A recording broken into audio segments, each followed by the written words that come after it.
longer cared where Ethan went or what he did. I no longer got angry when he took all the allowance the Quinn family gave us and handed it to the orphaned mother and child of his fallen comrade. I didn't cry or threaten him with death just because he postponed registering our marriage. I once thought that was enough for me to let go.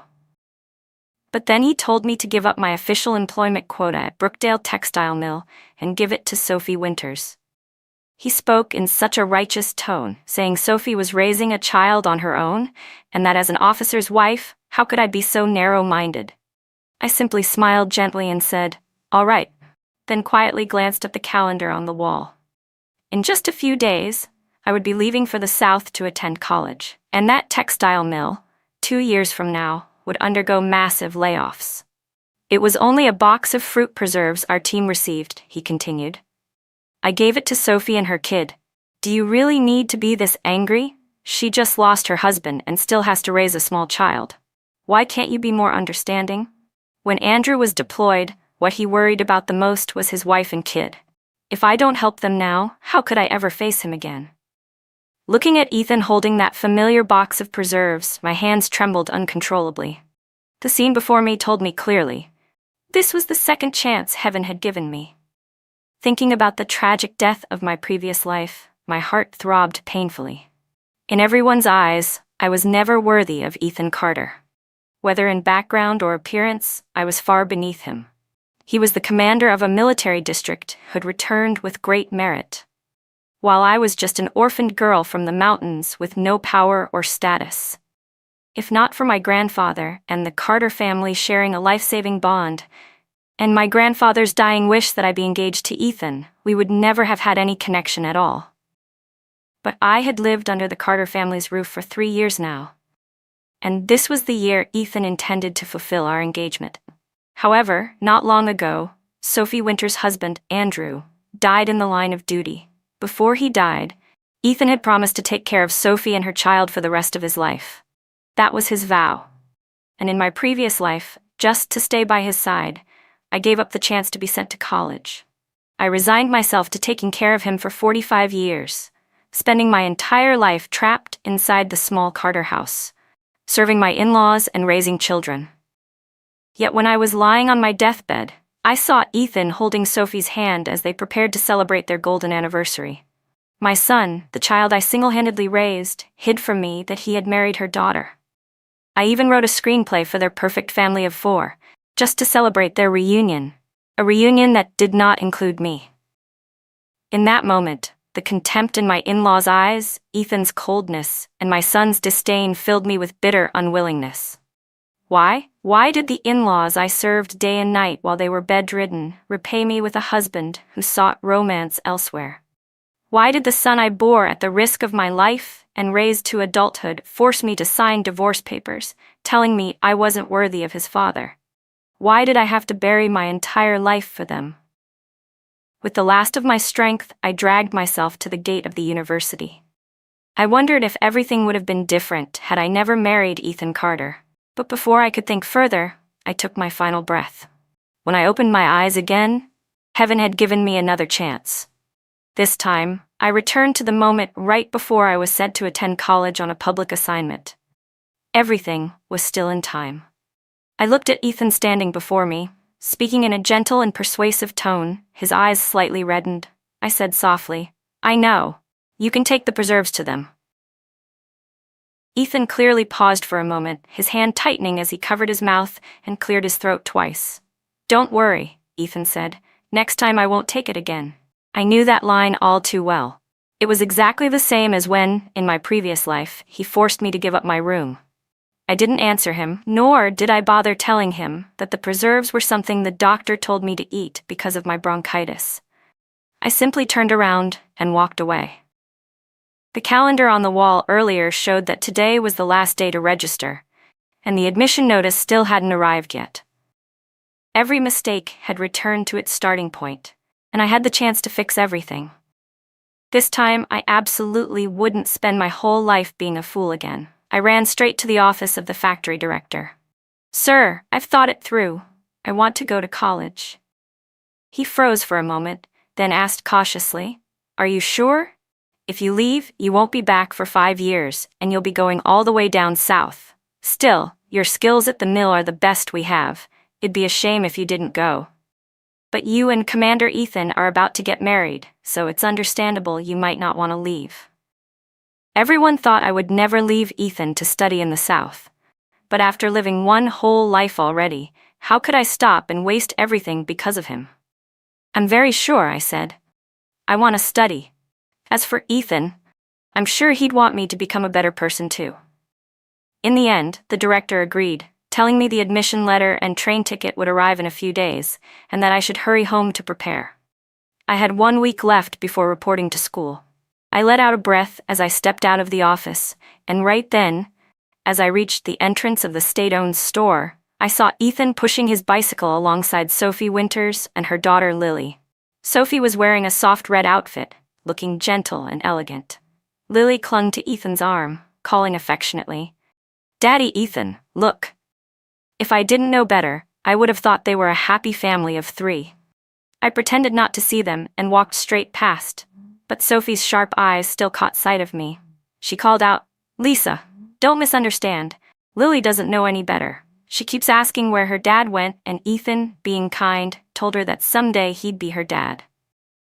Before I could respond, Ethan rushed to smooth things over. "No, Lisa isn't the type to hold grudges. Don't worry about it." I let out a bitter laugh. In my previous life, Sophie's daughter also called Ethan Dad. At first, I felt uncomfortable, and even argued with him a few times. But each time, he said that Lily's father was a martyr who died for the country, and that Sophie and her daughter were pitiful and alone. As the wife of a military officer, I should be understanding. So I swallowed it all down and endured an entire lifetime. But had anyone ever endured anything for me? Had anyone ever thought of my feelings? I smiled and said calmly, "Of course it's fine. If Lily wants to call him Dad, I fully support it." Ethan frowned slightly, clearly not expecting me to be so generous today. His eyes searched mine, but I didn't look at him. Instead, my gaze fell directly on Sophie. She had a naturally pleasant face. Even at 50 in my previous life, she was still charming and elegant. Meanwhile, I had spent years toiling in the house, worn down until my appearance looked tired and plain. No wonder she won Ethan's heart so easily. At that moment, the store clerk came out with a newly finished dress. Just one glance, and I instantly recognized the fabric. It was the material I had saved up for 2 years to make my wedding dress.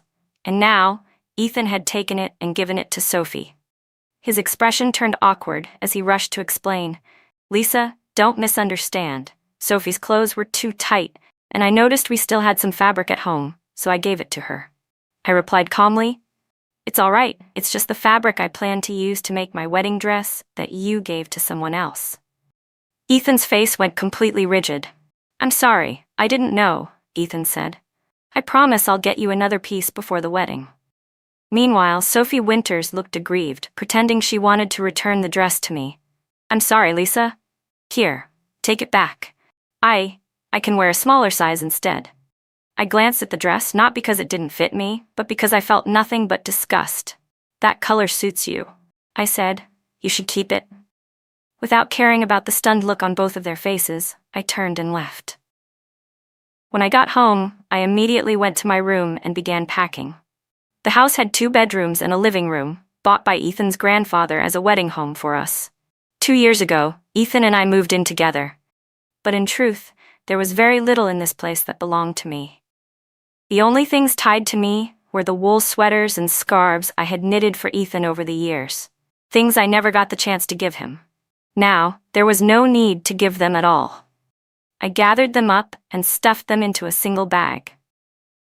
Early the next morning, I brought the bag to the black market and exchanged everything for $50. Even though attending college on a public assignment meant I didn't have to worry about tuition, having a little money on hand was still necessary. After that, I bought a few essentials to take with me, then returned home.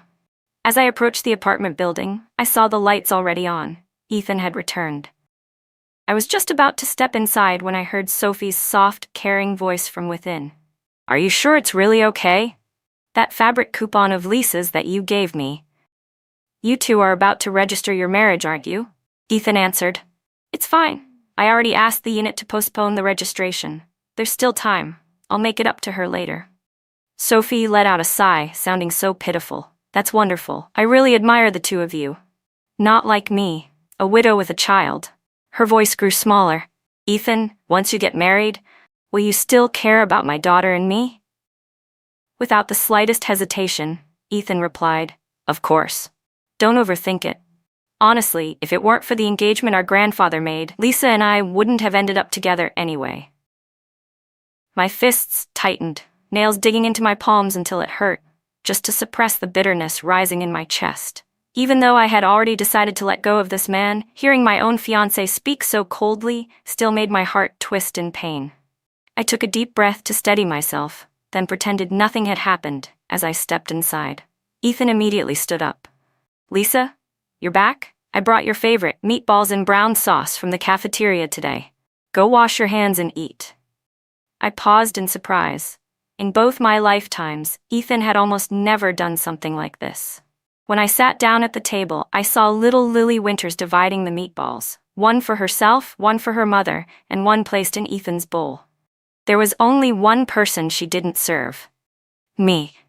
Ethan noticed and quickly picked up the meatball from his bowl to place it in mine. The room instantly grew strangely quiet, the only sound being Lily's cheerful chatter echoing awkwardly above the dinner table.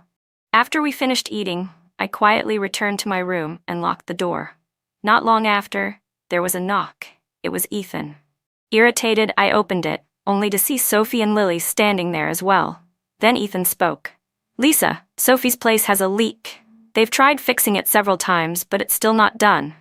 I was thinking maybe they could stay here for now. Your room over here is pretty spacious, so you could move into my room and we can let them use yours. Would that be okay? If this had been my previous life, I would have agreed without a second thought. But now, not only was I not angry, I even smiled gently. That's fine, they're the wife and daughter of your fallen comrade. It's the right thing to do. No matter what, in only 5 days I would leave this place forever. This house belonged to him. Whoever stayed here or didn't stay here no longer mattered to me. The next morning, Ethan was busy carrying bags and packages as he helped Sophie Winters and her daughter move in. The sight annoyed me, but just then the factory director called me to pick up my admission notice and train ticket. I gladly stepped out to avoid watching any more of that scene. On my way back, I happened to run into Ethan's former superior, Mr. Turner. When he learned that I would soon be heading south for college, he asked, "What about Ethan? Weren't you two going to register for marriage soon?" I simply shook my head. I've thought it through. We're not compatible. Hearing that, he immediately tried to persuade me, saying that with my current circumstances, Ethan was the best support I could hope for. But he didn't know how deeply I regretted marrying that man in my previous life. I only nodded politely and asked him to keep this to himself, then turned back home. As soon as I opened the door, I saw Sophie wearing my apron as she busied herself cooking in the kitchen. Her daughter Lily was playing with crayons, scribbling all over my favorite tablecloth. Ethan, who was always so particular about cleanliness and order, stood there watching Lily with a gentle, indulgent smile, not the slightest bit bothered. I said nothing and didn't waste any emotion on it. I just quietly went to my own room. Not long after, there was a knock. When I opened the door, Ethan stood there holding a cloth bag full of fresh lychees. In this era, lychees cost $30 a pound, shockingly expensive. "Lisa," he said, "I've moved out to the living room. I'll sleep on the couch tonight. You go ahead and rest in the bedroom comfortably." I nodded, taking the bag of fruit, and was just about to close the door when Ethan hesitated, then spoke. "Today I met your factory director. He said once you get an official permanent position, they'll assign you housing. Lisa, look at Sophie. She hasn't been at the factory long, and she's raising a child alone. Life isn't easy for her. How about you give her your chance at the permanent position? That way the two of them will have a place to live. As the wife of a commanding officer, you should have vision, think for others, live for the collective. That's what true generosity is." In my previous life, he had said these exact same words. And because I couldn't bear to part with the man I thought I would build a family with, I quietly gave up my opportunity to attend public university, never telling anyone. But the next day, Ethan even forced me to give up the permanent position to Sophie as well. I refused, and we fought a terrible fight. In the end, with no other option, he reluctantly dropped the idea. The following year, with Ethan's financial help, Sophie passed an adult university exam, then went abroad to study, eventually becoming a renowned returning professor admired by everyone. Meanwhile, only a few years later, the textile mill underwent layoffs. Those without degrees or connections, including me, were the first to be dismissed, with no one caring or offering help. Thinking of that, I couldn't help but laugh. Without hesitation, I nodded. "All right, I agree." Ethan lit up with joy and grabbed my hand tightly. "Lisa, I knew you were the most understanding. I've made you suffer, but don't worry. Once Sophie and her daughter settle down, I'll marry you. I'll treat you really well." I only nodded casually. "It's fine." Too bad that the two of us would never have a future anymore. For the next 2 days, I avoided seeing Ethan as much as possible. Whenever he came home from work, I found an excuse to chat with the neighbors instead. It wasn't until 3 days before my departure, late at night, that, when I returned from the neighbor's house, I found the place in complete chaos, as if it had been turned upside down. The luggage I had carefully packed long ago was torn open. My heart clenched as I rushed to the next room. Sure enough, little Lily was holding a pair of scissors in her hand, surrounded by shredded scraps of fabric scattered all over the floor. They were the practice pieces I had prepared meticulously for my college assessment. When she saw my eyes widen, Lily wasn't frightened at all. Instead, she cheerfully held up a hole-filled piece of fabric and proudly showed it to me. "Auntie Lisa, your fabric is so pretty. I used it to make clothes for my doll. Look." In front of me, that dirty doll was wearing what used to be the most precious piece of silk I had brought with me, now reduced to a torn, perforated mess. My head exploded. I lunged forward and yanked it out of her hand.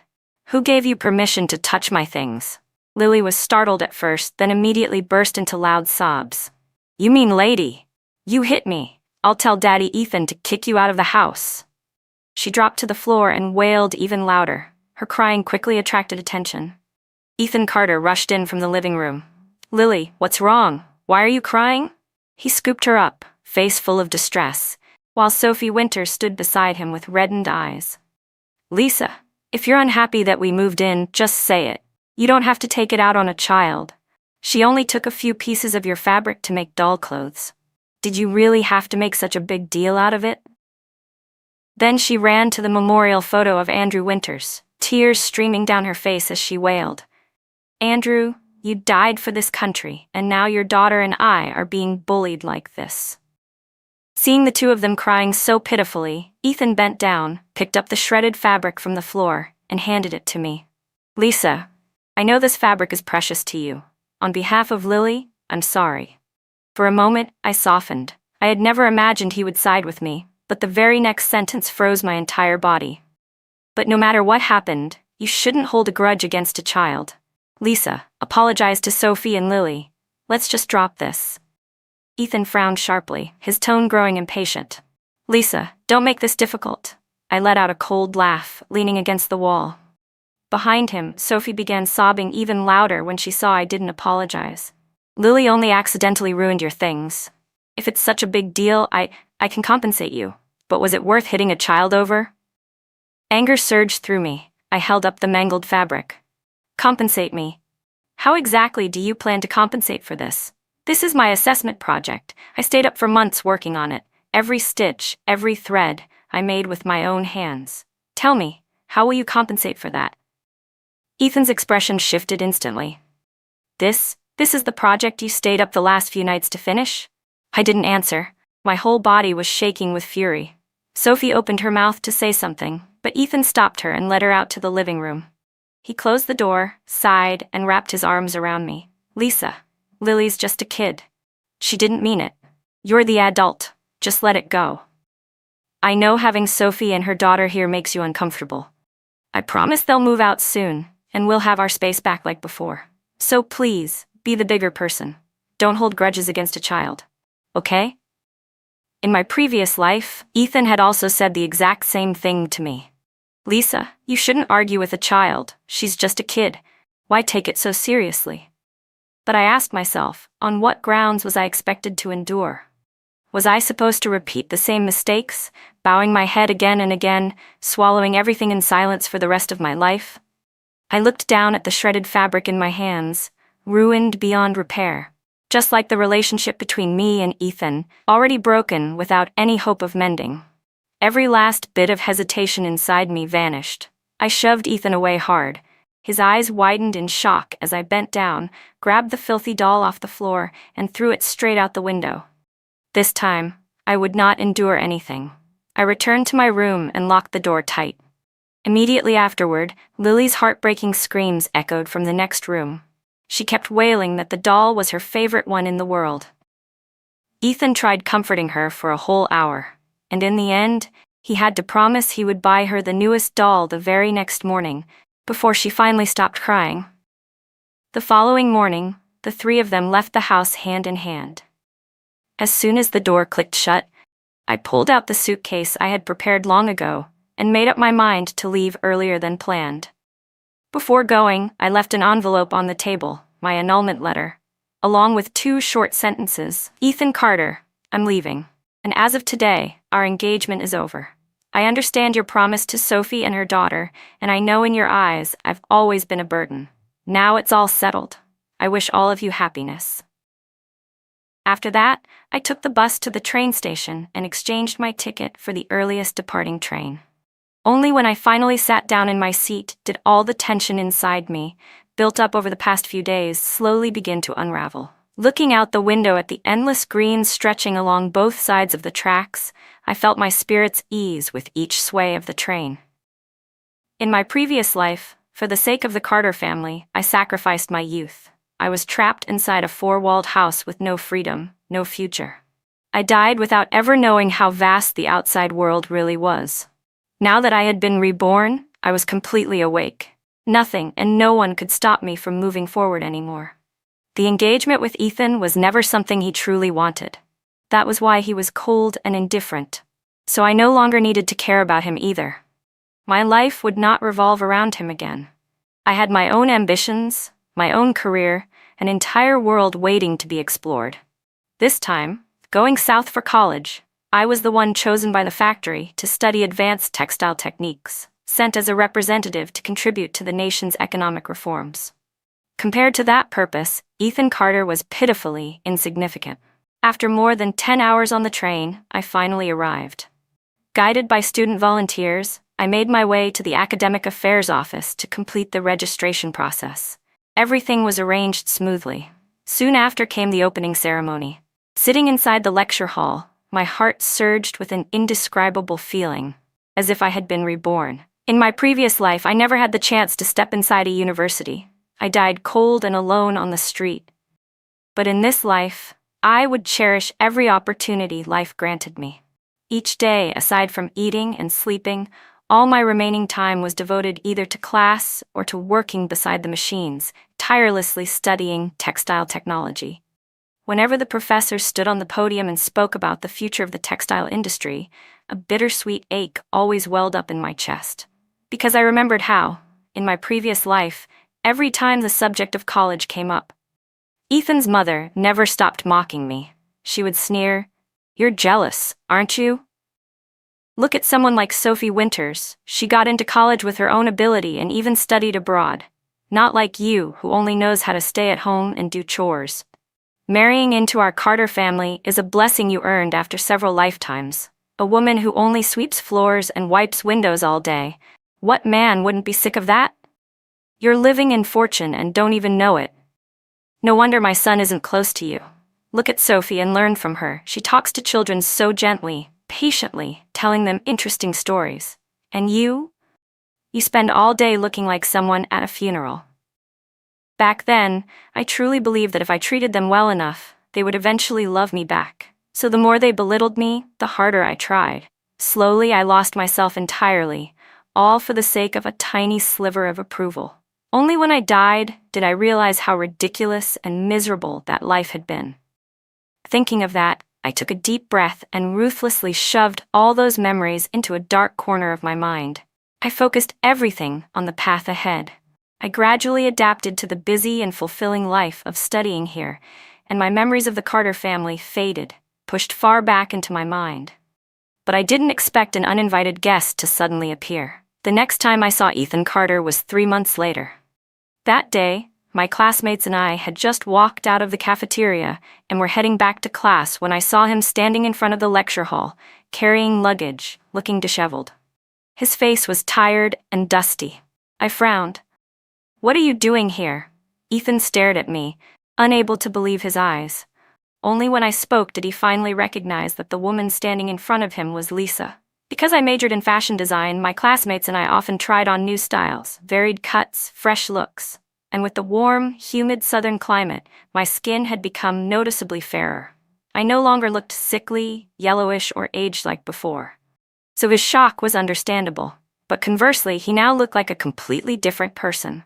A worn-out face, unshaven, his uniform wrinkled, unpressed, even stained with a large oil blotch on the sleeve. I grew impatient. "If you have something to say it. I'm busy." Ethan finally came back to his senses, his eyes reddening. "Lisa, why did you break off our engagement? Didn't we agree? Once Sophie and her daughter were settled, we'd go register our marriage." His tone was full of anger and confusion. I met his eyes, my voice icy. "Ethan Carter, when did I ever say I would register with you? And you moved our registration date without telling me a word. The letter I left before I left, clearly stating the engagement was terminated. Wasn't that official enough?" Ethan frowned, still unable to understand. "Why, Lisa? Wasn't our engagement something we both understood? If you're still mad that Chloe accidentally cut up your fabric that day, then I apologize for her. After you graduate and return home, we can register, okay?" He reached out as if to take my hand, but instead brushed the stack of fabric I was holding, knocking it to the ground. In that instant, the scene of my fabric being shredded by Chloe in my previous life flashed through my mind. I didn't hesitate. I slapped him, hard. The sound echoed sharply.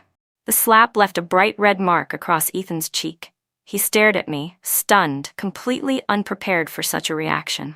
He wanted to get angry, but with the students around watching, he could only swallow it down. Students walking by made him swallow his anger and let out a long, frustrated sigh instead. "Lisa, I know you're still upset because Lily ruined your work. It's understandable you're angry, so I won't hold that slap against you. But you need to understand, kids messing around at home is normal. If you had kept your materials stored away more carefully that day, none of this would have happened. So honestly, the blame isn't entirely on her. You played a part in it too." I laughed, not because it was funny, but because I was furious. His daughter secretly opened my luggage, took the fabric I had prepared for my graduation assessment, and cut it into little pieces for her toys. And now he was blaming me for not putting things away properly. On top of that, Lily had clearly been pretending to cry that day. Even when he carried her into the room, she turned around and made faces at me, mocking me. But I knew that no matter what I said, Ethan Carter would never believe me. In his eyes, I was always the one at fault, and Sophie and her daughter were always the victims, the ones who deserved forgiveness and protection. I had never expected Ethan to defend me the way he defended Sophie. But I also never expected that he would turn around and side with them, forcing me to apologize. My voice grew cold, sharp as a blade. "Ethan Carter, who are you to apologize on her behalf? And another thing, the one who was wronged was me. But instead of defending me, you blame me just so I'll swallow the humiliation and apologize to them? You told me to give them my room. I had nowhere left to store my materials, so I kept them in my backpack with the zipper closed. Tell me, how else was I supposed to protect them?" "Lisa, wait," Ethan said, grabbing my arm. "I didn't mean it like that. It's just... Sophie said she saw your fabric lying on the bed, so..." I cut him off immediately. "You don't need to explain anything. Whatever existed between us ends here. And from today on, don't ever come looking for me again." I turned and walked away, but Ethan panicked and grabbed my wrist tightly.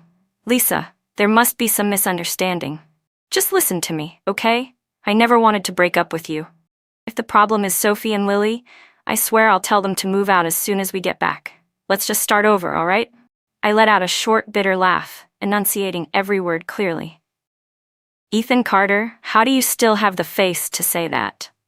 You're right, you never wanted to cancel the engagement. But while you were with me, you always treated me like a burden. Isn't that true? And I heard every word you said to Sophie that day. You said that, if it weren't for your grandfather's engagement agreement, you and I would never have ended up together. So now I'm helping you. Congratulations, you're finally free to devote yourself wholeheartedly to the person you truly want to protect. I'm giving your little family of 3 my blessing. Saying those words felt incredibly liberating. I wasn't angry anymore. I wasn't resentful. All I felt was a quiet, peaceful relief. Ethan stood frozen as if struck by lightning. After a long moment, he finally lifted his head, stunned. Lisa, you misunderstood. That day I just misspoke, that's all. I never thought about not marrying you, and about Sophie and Lily. You know, before he died, Andrew asked me to take care of them. It's also something the unit entrusted me with. I swear on my honor as a soldier, there is nothing between Sophie and me. In my previous life, Ethan Carter had told me the exact same words. He said nothing was going on between him and Sophie, that he only felt sympathy for her and her daughter. But after we married, in every matter large and small, Sophie was always his top priority. Even the day I went into labor and nearly died from complications, he still took Sophie and Lily to the amusement park. The child I risked my life to bring into this world was gradually shaped and influenced by them, slowly growing distant from me. Until eventually, when my son married Lily, I didn't even know about it. I only heard the news after the wedding was already over. How ridiculous. Thinking back to all those days in my previous life when I pretended to be generous, crying in silence, feeling wronged every single day, it was exhausting. But now, I no longer needed to endure anything, because I truly no longer cared. I looked straight into Ethan's eyes, my expression emotionless. She was your promise to a fallen comrade. Treating her and her daughter well is the right thing to do. But Ethan Carter, I can't accept a husband who repeatedly abandons his own wife for another woman. That's why it ends here. From now on, we live our own lives. Don't interfere with mine anymore. Ethan raked a hand through his hair, his voice filled with desperation. Lisa, why won't you believe me? I let out a cold, humorless laugh, my gaze icy, my smile devoid of emotion. Why? Because I already lived through a failed marriage like that once. I will never go back to it. I suddenly remembered something from my past life. How Ethan once planned to adopt Lily as his own daughter, to put her under his household registration. His reason? I don't want Lily to grow up without a father like you did. Living a lonely life. He clearly knew that was the deepest wound in my heart, yet he brought it up again and again without hesitation. For Sophie and her daughter, he had no problem stabbing me right where it hurt most. Just like now. He claimed he had no feelings for Sophie, but after spending years side by side, how could emotions not develop? The thought alone made me feel nauseated, and I no longer wanted to waste even a single word on him. I spoke coldly.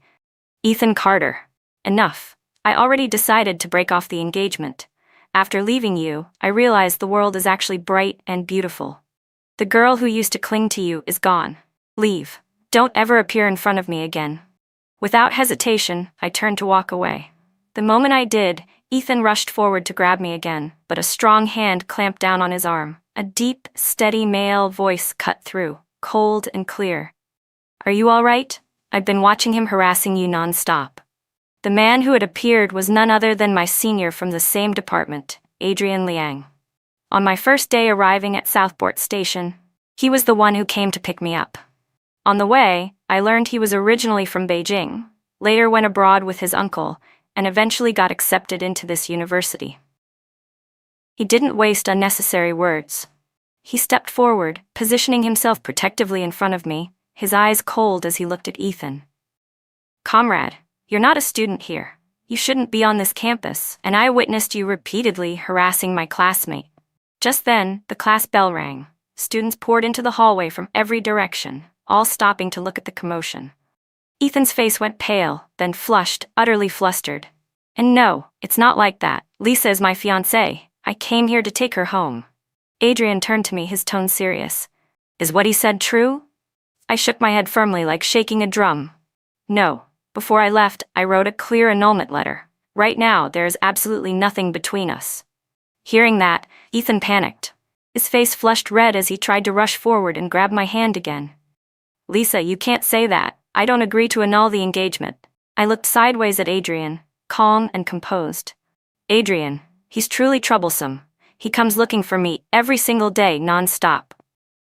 Could you ask the student office or campus security to escort him out? Adrian nodded, then turned to a nearby classmate and whispered, "Go get campus security." Very soon after that, Ethan Carter was forced to leave the campus on the grounds of harassing a student, but he still refused to give up. Day after day, he kept sending me registered letters, which meant I had no choice but to go to the post office to sign for them. In the letters, Ethan wrote, "Lisa, whether you believe me or not, there is truly nothing between me and Sophie Winters. Focus on your studies in the South. When you come back, we'll register our marriage. I'll treat you well for the rest of our lives. Let's pretend the annulment never happened." But Ethan's vows had never been trustworthy. In my previous life, he had said countless words just like these, yet the moment he turned around, he was already holding hands and exchanging loving glances with Sophie. I coldly tore all the letters into pieces, then went to the post office and changed my telegraph code so that any future mail from him would be redirected somewhere else. As long as he never bothered me again, that was enough. For the rest of this life, Ethan Carter and I would never have anything to do with each other again. Once Ethan was no longer harassing me, I could finally devote myself completely to studying and researching textile technology. Watching plain, meaningless pieces of fabric gradually transform into beautiful garments under my own hands filled me with a sense of satisfaction nothing else could compare to. And besides that, another person began appearing more and more often by my side. My senior, Adrian Liang. At first, he said he was worried Ethan might come looking for me again, so every day he personally escorted me to and from class. The campus was huge, and whenever we had to switch buildings, he would pedal his large 28-inch bicycle and take me across the grounds. Later on, he started bringing me small gifts, but I always turned them down. I knew he liked me. His gentle, sincere gaze was incredibly hard to ignore, even if I tried. Once, he told me, "You have a kind of feminine strength. I can't take my eyes off you." I only smiled without responding. Having lived one life already, all I wanted now was to focus on my studies. Matters of the heart could wait. At that moment, I didn't yet have the courage to start a new relationship. Not because I was afraid, but because I wanted to love again only when I could do so from a place of independence and strength.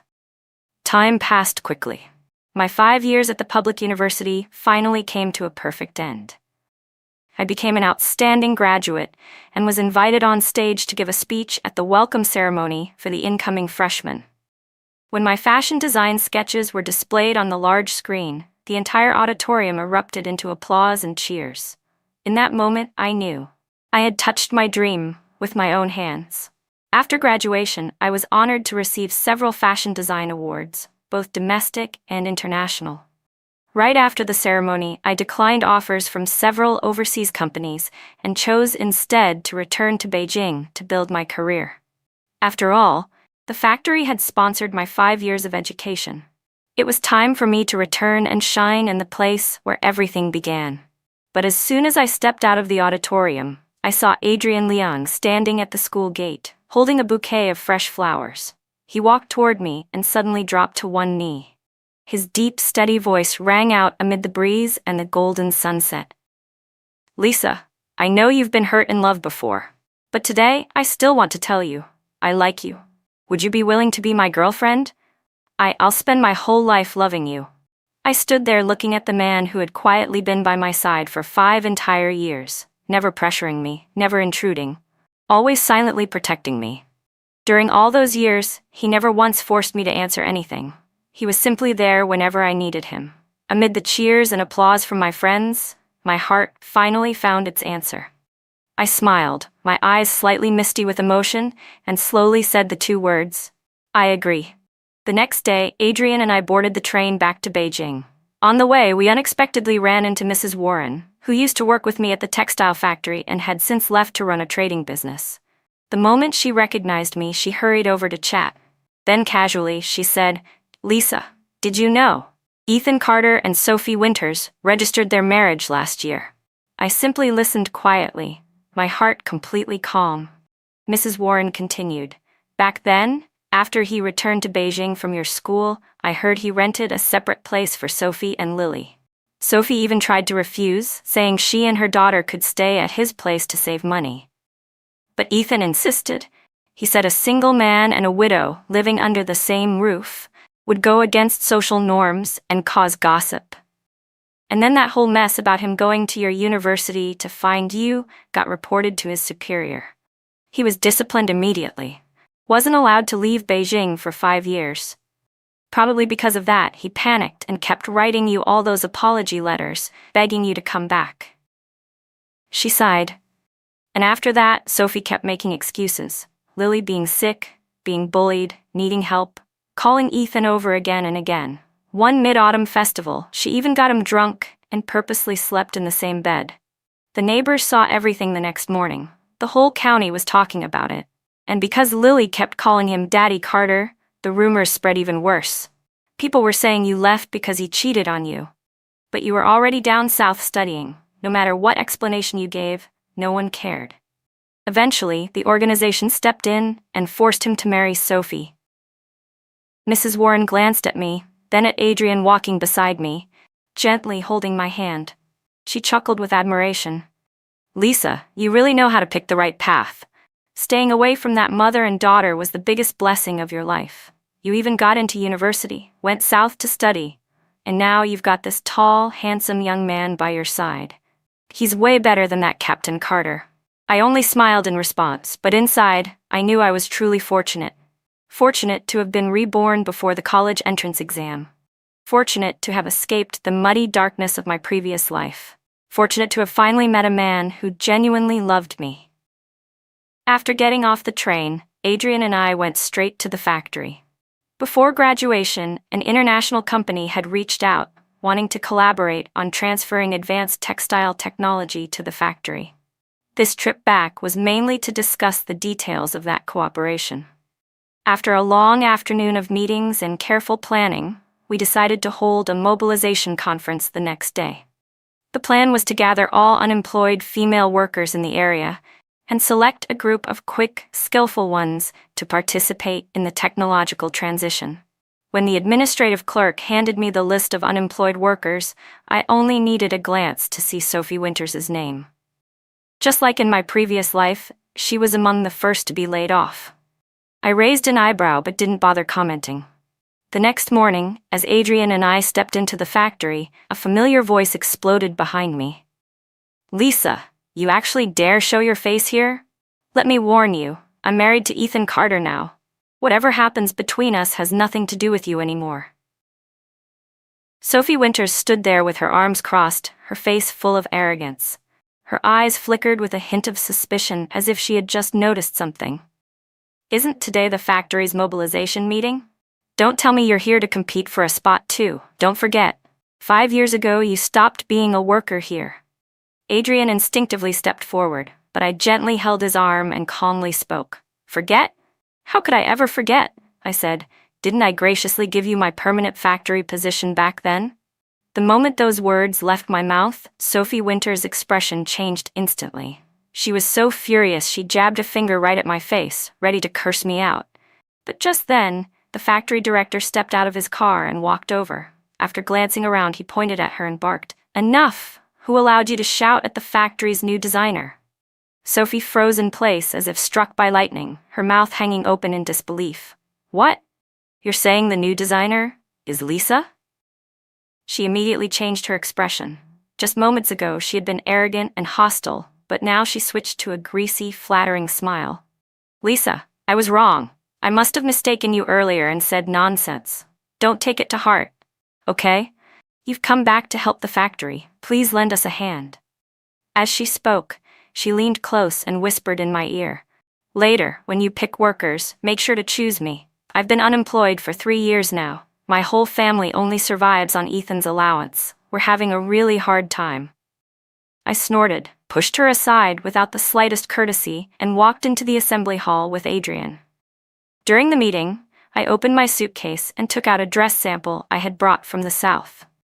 As my design was projected onto the screen, I analyzed the stitching techniques in detail. After the presentation, I assigned a task. Within 30 minutes, every worker present had to sew an inner lining for the dress. While they worked, I deliberately walked around the factory. This place where I had shed blood, sweat, and tears in my previous life. Soon, workers began finishing their pieces. When the selection was completed, the final list of workers to be retained was prepared. I instructed little Lee from the office to bring the list down to the workshop and announce it. Not long after, loud, angry shouting erupted downstairs. "Lisa, you're such a petty witch. How dare you use your position for personal revenge? You're jealous that I married Ethan, right? Jealous that he kicked his orphaned, raised since childhood future wife out of the house for me? I thought you had a kind heart. Turns out you're nothing but a disgusting woman." Sophie Winters was so furious she lost all control, hurling insults and profanity in front of everyone. The factory director immediately ordered security to escort her out and announced that she would be permanently banned from being rehired. Before she was taken away, I gestured for little Lee to bring me her sewing assignment. I picked up the poorly sewn, puckered, wrinkled dress lining and threw it directly at her. "Sophie Winters, this is your skill level? Even new graduates are better than this. Tell me, why should I hire you? This is a textile factory, not a charity." The moment I finished, Sophie suddenly jerked free from the security guards. She pulled a small, sharp object from her pocket and lunged at me. In that split second of danger, strong hands blocked the blow, blood streaming down. Ethan Carter stood in front of me. His eyes were ice cold as he shouted, "Are you crazy, Sophie? Haven't you caused enough damage? And now you're trying to hurt Lisa too?" Sophie froze as if struck by a fatal blow. His look of disgust stabbed straight into her heart. She collapsed to the ground, sobbing uncontrollably. "It's not my fault. You pushed me to this. Don't think I don't know. You call her name every night in your sleep. Now she's back. What about me? What about Lily?" Ethan tossed the makeshift weapon aside and opened his mouth to speak, but the security team rushed in. They immediately handcuffed Sophie on the spot. She knew this time she would not escape. In this era, attacking someone with a weapon was a serious crime. What awaited her was prison, a heavy sentence, and the complete destruction of her life. Ethan Carter. At that moment, Ethan no longer showed even a trace of pity. He simply said coldly, "I promised I would take good care of Lily." Adrian hurried over and wrapped his arms around me, pulling me close, gently stroking my shoulder as he whispered reassurance, afraid that even the slightest thing might hurt me.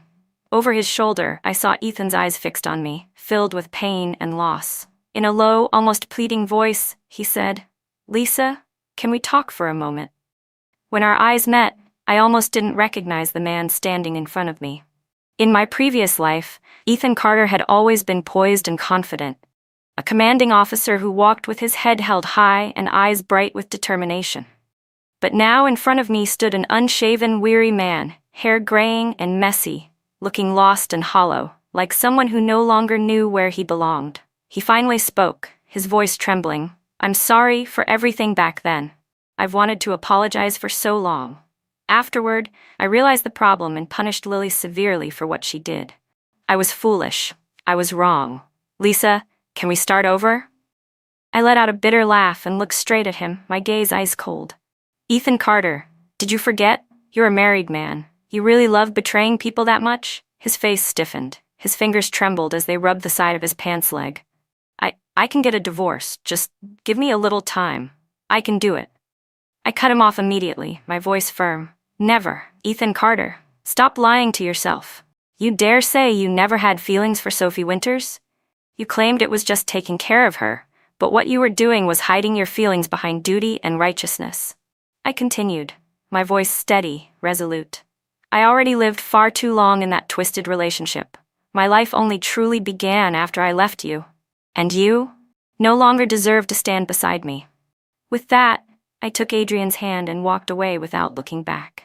Behind me came the sound of a choked sob, then louder, breaking into wails. Ethan stood in the middle of the factory courtyard, crying from quiet tremors to full, despairing screams. That cry carried regret, pain, and torment. 2 years later, I had become the owner of the first private fashion studio in Beijing.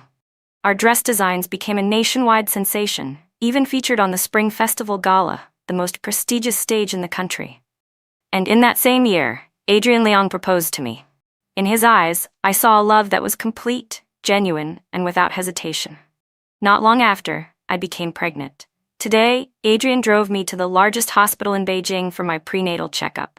The moment we reached the hospital gate, I unexpectedly encountered someone from my past. Since our last conversation, I hadn't seen Ethan again. I heard he had retired early and taken his family back to his hometown.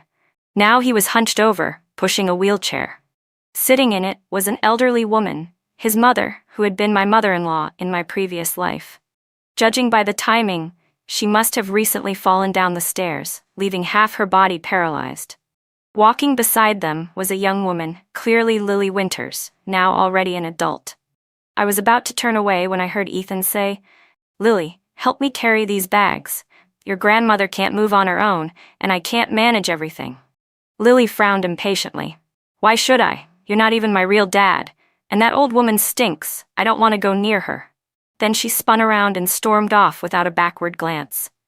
Ethan struggled to gather the bags, gritting his teeth as he pushed the wheelchair forward. When he walked past me, he kept his head down at first. But then, as if sensing something, he suddenly looked up. But his gaze instinctively fell to my belly, now visibly rounded. Ethan froze, rooted to the spot. For some reason in that brief moment, a thought flashed through his mind. If the woman he had married back then had been Lisa, maybe now they would have had a warm, complete family, not the broken life he was living. Years passed. I gave birth to a son and a daughter, both obedient and kind. Adrian Liang truly kept the promise he once made. He spent his entire life loving me wholeheartedly. On my 60th birthday, our family of 9, 3 generations, gathered around the table. We shared cake and took pictures, laughter filling the courtyard. My little granddaughter tugged at my sleeve, insisting she wanted to see the bouquet of roses her grandfather had bought for me. But the moment we stepped into the living room, she blinked in confusion and said, "Grandma, there's an old man sleeping outside." Curious, I followed her to the yard, and to my shock, the man lying there was Ethan Carter. He was still without breath. But in his hand, he clutched a worn yellow document, the marriage registration form I once left behind. Across it was a shaky, trembling line of 2 words. "I'm sorry." I stood there in the soft breeze, my eyes calm, neither sad nor resentful. I no longer needed that apology, because in my arms was a radiant bouquet of roses in full bloom, and behind me was a family overflowing with love. My present, my future, everything I once never dared to dream.